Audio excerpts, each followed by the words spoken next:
పెళ్ళైనా పండగైనా వేడుక ఏదైనా పట్టు చీరల ప్రత్యేక వేదిక వారాహి సిల్క్స్.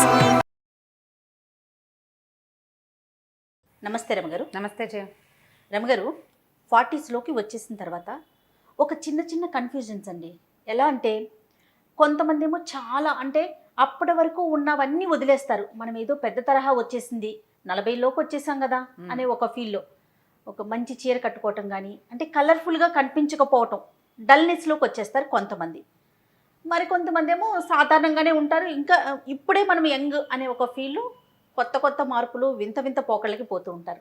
వీళ్ళు వాళ్ళని చూసినా వాళ్ళు వీళ్ళని చూసినా ఒక్కసారి జల్లుమంటుంది. ఇద్దరికి అలానే ఉంటుంది, సేమ్ ఫీల్. అసలు ఎలా ఉండాలి 40స్లోకి వచ్చాక? ఇవి ఒక జర్క్ వస్తుంది జయ. ఈ 40s వీళ్ళకి ఆడపిల్లలు ఉన్నారనుకో, ఆడపిల్లలు ఉంటే పిల్లలు పెరిగిపోతారు. అవునవును. ఆడపిల్లని 13, 14 వచ్చేసరికి తెల్లంత సైజులోకి వచ్చేస్తారు ఇంచుమించుగా. అమ్మ డ్రెస్సులన్నీ వేసేసుకుంటారు, అమ్మ నగలు పెట్టేసుకుంటారు, అమ్మ చీరలు కట్టేసుకుంటారు. దాంతో తల్లులకి ఏమనిపిస్తుంది అంటే తమకి కొంచెం ఓల్డ్ అయ్యామని అనిపిస్తూ ఉంటుంది. దాని తోడు చుట్టుపక్కల ఉంటారు, లేకపోతే భర్తలు కూడా ఇంకా పిల్లని ఎంత అయింది నీకెందుకు వేషం అలాంటి. వీళ్ళకు కూడా కొంచెం ఆడపిల్లలకి కాస్త ఏమైనా బంగారం కొనాలని, దానికే చీరలు కొనాలని, చీరలు ఇప్పటి నుంచి కొని పెట్టాలని 2, 3 తోడుకోవడంలో ఆడపడుచులు కజిన్స్ దగ్గరగా ఉన్నారనుకో, మనకెందుకు పిల్లకి ఇలాంటి ధోరణిలోకి వచ్చి ఒక 42, 43, 44 వచ్చేసరికల్లా వీళ్ళు పెద్ద పెద్ద ఇయర్ రింగ్స్ మానేస్తారు. తర్వాత ఏమో కొంచెం పల్చటి చీరలు మానేస్తారు, కాస్త ఫిగర్ హగ్గింగ్గా దగ్గరగా ఉండే డ్రెస్సులు మానేస్తారు, చెప్పుల దగ్గర నుంచి మార్చేసుకుంటారు జయ. చెప్పుల దగ్గర నుంచి ఓల్డ్ స్టైల్లోకి వచ్చేస్తారు. బాగానే ఉంటుంది. ఇలా నడుస్తుంటే కొంతకాలం నడుస్తుంది. సడన్గా వీళ్ళకు ఒకరోజు వాళ్ళ క్లాస్మేట్ కనిపిస్తుంది. ఈ క్లాస్మేట్ మన ఈ మధ్య ఎవరో చక్కటి అందమైన సింగర్లాగా నాజుగ్గా చిన్నగా బొమ్మలాగా ఉండి చక్కగా ఏదో మంచి డ్రెస్ వేసుకుని టింగు రంగా మనకు అనిపించింది అనుకో, కడుపులో మండిపోతుంది. ఎంత కష్టంగా ఉంటుందంటే ఆ వచ్చింది ఊరుకోకుండా ఏమిటో ఇలా తయారయ్యావు అంటుంది. అనేసరికి చాలా దుగ్ధంగా ఉంటుంది. అది కరెక్టో నేను కరెక్టో అర్థం కాదు. అలాగే ఉండాలా, ఇప్పుడే కదా మనం జీవించాలి అన్నట్టుగా ఉండాలా, లేకపోతే ఇట్లా కొంచెం పెద్ద మనిషి తరహాగా అని మనం అనుకుంటున్నాం కదా, ఈ తరహాలో ఉండాలా, మనకి ఎప్పటికీ అర్థం కాదు. అయితే రమ్మగారు, ఉద్యోగాలు చేసే మహిళలను తీసుకుందాము. కనీసం ఒక 25, 30 లోపు పెళ్ళయింది అనుకుందాం. 30 నుంచి 40 లోపు పిల్లలు పుట్టడం, మళ్ళీ మన బాడీ మనకి వచ్చే అవకాశాలు రావటం, 1, 2 డెలివరీస్, ఈ కార్యక్రమాలన్నీ అయిపోతాయి కదా. 40 దగ్గర పడుతున్న దగ్గర నుంచే మన ఫిగర్ మీద మనం కాన్సన్ట్రేట్ చేయగలుగుతాం. ఎవరు ఉద్యోగాలు చేసే మహిళల సంగతి నేను చెప్తున్నా. అలాంటప్పుడు వాళ్ళకి ఎలాంటి ఆలోచన ఉంటుందంటే జనరల్గా సరే ఒక 10 ఏళ్ళు వెనక్కి వెళ్ళిపోయింది కెరీర్ మొత్తం, మళ్ళీ మనం రీస్టార్ట్ చేస్తున్నాం, మళ్ళీ మనం నలుగురిలోకి వెళ్తున్నాం, ఉరుకులు పరుగులు పెట్టాలి, అందులో భాగంగా మనం కూడా ఫిట్గా ఉండాలి అనే ఆలోచన వచ్చేస్తుంది. ఇప్పుడు ఫిట్ సరే, అన్ని మార్పులు చేర్పులు చేస్తుంటారు.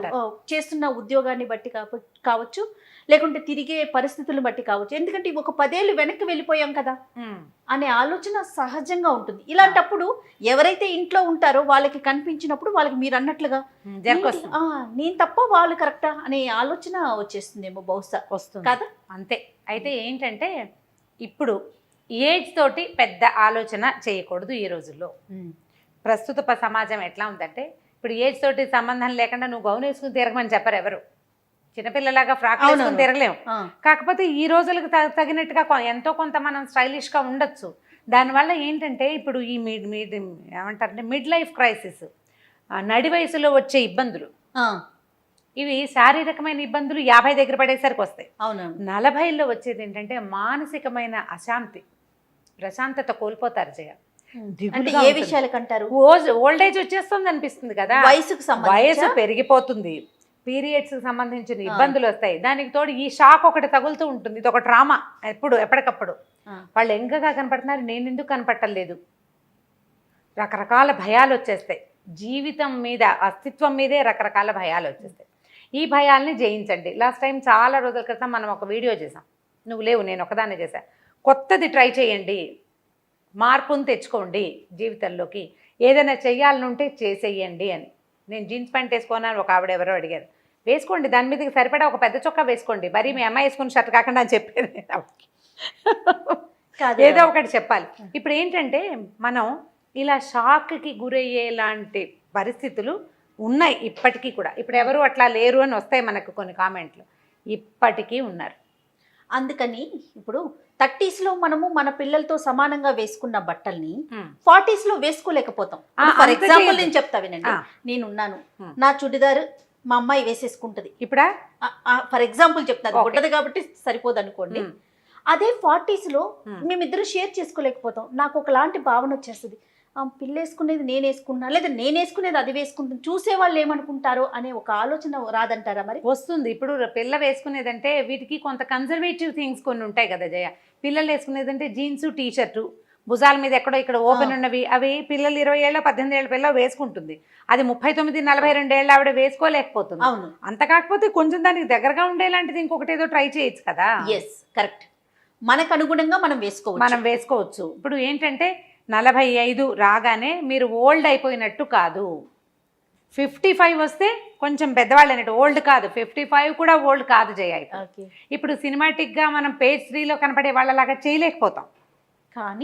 కానీ మీకు మీ మనసుకి తగినట్టుగా, వయసు అని చెప్పట్లేదు, మీ మనసుకి తగినట్టుగా మీకు భావాలు కనుక కొంచెం మామూలు భావాలు ఉంటే దానికి తగ్గట్టు ట్రై చేయండి. మీకు జర్క్ తగిలి ఎవరైనా షాక్ ఇచ్చి మీకు వాళ్ళలాగా మీరు చేస్తే ఓవర్ యాక్షన్ చేసినట్టు ఉంటుంది. అలా కాకుండా మీరు 30s నుంచి 40sకి ప్రయాణం చేసేటప్పుడు ప్రయాణాన్ని ఏజ్ దానంతట అది పోతుంది.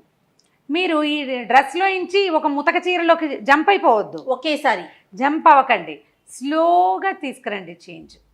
పెద్ద పెద్ద ఇయర్ రింగ్స్ పెట్టుకోవటము, మెడలో ఏదైనా ట్రెండీగా 1-2 వస్తువులు వేసుకోవటము, గాజులు వేసుకోవటము, వేసుకోకపోవటము, చెప్పులు, అన్నీ కూడా. ఇప్పుడు నేను ఒక పెద్ద చీర బార్డర్ ఉన్న చీర కట్టుకుని పెద్ద బొట్టు పెట్టుకుని చెవులకి ఏవో దుద్దులు పెట్టుకుని వెళ్తే నాకు చూపించే చెప్పులు ఒక రకంగా ఉంటాయి. నేను కొంచెం సన్నటి చీర బాగా నైస్గా ఉన్న చీర కట్టుకుని వెళ్ళాను అనుకో, చెప్పులు వేరేవి చూపిస్తారు. మీరు చెప్పుల షాప్ దగ్గర నుంచి చూడండి, ప్రతి చోట అలాగే ఉంటుంది. మనల్ని బట్టే కదా వాళ్ళు, మనని బట్టే కదా. ఒకవేళ ఇలాంటి జర్క్ కనుక మీరు తగిలితే ఒకేసారి వాళ్ళ దాకా వెళ్ళిపోకుండా మీ నుంచి మీరు కొంచెం వెనక్కి రండి. ప్రధానమైంది, చాలా ముఖ్యమైనది మనసు. నాగేశ్వరరావు గారు ఎప్పుడు చెప్తుంటారు, బహుశా వినే ఉంటారు మీరు, ప్రతి ప్రసంగంలో ఆయన ఇదే మాట చెప్తారు. 70s లో కూడా ఇదే మాట రమ్మగారు, వయసు వచ్చింది నా శరీరానికి, మనసుకు కాదు అంతే. పదే ఈ మాట నాకు ఎంత గుర్తో. మనసు అది కదా ప్రధానం. ఇప్పుడు జర్క్ తినేది శరీరం కాదు, మనసే. ఎవరినైనా చూడంగానే జర్క్ మనం ఒకేసారి బెంగ వచ్చేస్తుంది మన మీద. మనకి ఇదేంట్రా దేవుడా, వీళ్ళు ఇంత బాగున్నారు, నేనేమిటి ఇలా ముస్లిం అయిపోయానండి. సడన్ గా మీరు మేకప్ మార్చేస్తే వెగటుగా ఉంటుంది. అందుకని జర్క్ తీసుకోవద్దు, జర్కుల్లోకి వెళ్ళకండి. హుందా అయిన ప్రవర్తనతోటి ఉండండి. ఈ ఏజ్కి నేను ఇలాగే బిహేవ్ చేయాలి అనే ధోరణికి అందులోంచి బయటకు వచ్చేయండి. ఈరోజు అట్లా లేదు, అందుకని ఇప్పటి వేషాలు కూడా వేయకూడదు. ఆ మాట ముందే చెప్పాను, హుందాగా అని చెప్పాను, ఆ పదం చెప్పాను కదా. ఇప్పుడు దీంట్లో హుందా ఎంత హుందాగా అనేది దట్స్ అప్ టు యూ. నీ యొక్క పరిస్థితి, నీ ఆర్థిక పరిస్థితి, నీ యొక్క సామాజికమైన పరిస్థితి, మనం తిరిగే మన సర్కిల్, మన ఫ్రెండ్స్, మన సర్కిల్. ప్రధానమైనది ఏంటంటే జయ, ఇదివరకటికి ఇప్పటికి తేడా ఎక్కడొచ్చిందంటే చెప్పనా, మనం అమీర్పేటలో ఉన్నాం అనుకుందాం. ఇదివరకటి అమీర్పేట ఒక రకం, అమీర్పేట నుంచి కొంచెం ముందుకెళ్తే ఈ ఎస్ఆర్ నగర్ మనం ముందుకెళ్ళామనుకో, సన్న కుకట్పల్లి అవి పాతగా మన చిన్నప్పటి ఊళ్ళలా కనపడేవి ఇది వరకు. ఇప్పుడు తర్వాత కాలంలో ఇంకో కుకట్పల్లి పెరిగిన తర్వాత కొంచెం చందానగర్, మియాపూర్ పాతగా ఉండేవి. ఇప్పుడు చందానగర్, మియాపూర్ కూడా పాతగా లేదు. ఎక్కడికక్కడ ప్రపంచం పెరిగిపోతూనే ఉంది. మనం రెగ్యులర్గా ఎవరితోటి కలుస్తామో అదే మన సర్కిల్. ఇప్పుడు ఎక్కడో ఊరవతల ఇల్లు కొనుక్కుని వెళ్తున్నాం, ఓ ఫ్లాట్ కొంటాం, అక్కడ 100 మంది ఉంటారు సమాజం, అదే మన సోషల్ సర్కిల్. అంతే. మన చుట్టాలు పల్లెటూళ్ళలో ఉన్న వాళ్ళు కాదు మన సర్కిల్. మన సర్కిల్ మనం రోజు ఎవరితోటి కలుస్తామో, ప్రతిరోజు గుడ్ మార్నింగో గుడ్ ఆఫ్టర్నూనో ఎవరికి చెప్తామో, ఎవరితోటి చెప్పించుకుంటామో, అది మన సమాజంగా ఈ రోజున ఉన్నది. ఇప్పుడు మనం అక్కడ షాపుల్లోకి వెళ్తాం, అక్కడ హోటల్స్కి వెళ్తాం, అక్కడే మన పిల్లలు స్కూళ్ళకి వెళ్తారు, అక్కడి నుంచే కాలేజీలకు వెళ్తారు. అదే కదా మన సమాజం. సో చిన్న ఆ పెద్ద గుంపుల నుంచి విడిపోయాం, ఈ చిన్న గుంపులో కొత్త గ్రూప్ తయారవుతుంది. వాళ్ళంతా కాకపోయినా మీరు వెనకబడి ఉన్నానని మీకు అనిపిస్తే, ఇది నేను అందరినీ ఈ పని చేయమంటున్నానని మీరు ఎంకరేజ్ చేస్తున్నానని భావించద్దు. ఆ తరహా ప్రశ్నలు కూడా తీసుకురావద్దు. వెనకబడి ఉన్నామేమో అన్న భావనతోటి దిగులుబడి డిప్రెషన్కి లోనయ్యి మీరు బాధపడి ఇంట్లో వాళ్ళని బాధ పెట్టకండి. వెనకబడి ఉన్నామనిపిస్తే పెద్ద స్టెప్పులు తీయద్దు, 1 స్టెప్ తోటి ముందుకెళ్ళండి. ఏదైనా సరే ఒక స్టెప్, స్లోగా స్టెప్స్లో, బేబీ స్టెప్స్లో నుంచి పెద్ద స్టెప్పులు వెళ్ళండి నిదానంగా. ప్రధానమైనది జర్క్స్ తీసుకోవద్దు. మిడ్ లైఫ్లో జర్క్లు చాలా ప్రమాదకరం. దానివల్ల విపరీతమైన డిప్రెషన్స్ వస్తాయి. ఉమ్. ఈ వచ్చే మిడ్ లైఫ్లో వచ్చేటువంటి డిప్రెషన్స్ హార్మోనల్ ఇంబ్యాలెన్స్కి కారణం. ప్రధాన కారణం అవుతాయి. ఒకటి హెయిర్ లాస్, ఇంకా తొందరగా ఏజింగ్లోకి వెళ్ళిపోతారు, వయసును ఇంకా పెంచేసుకుంటారు మీరు. కాబట్టి ఆ పరిస్థితుల్లోకి వెళ్ళబోకండి.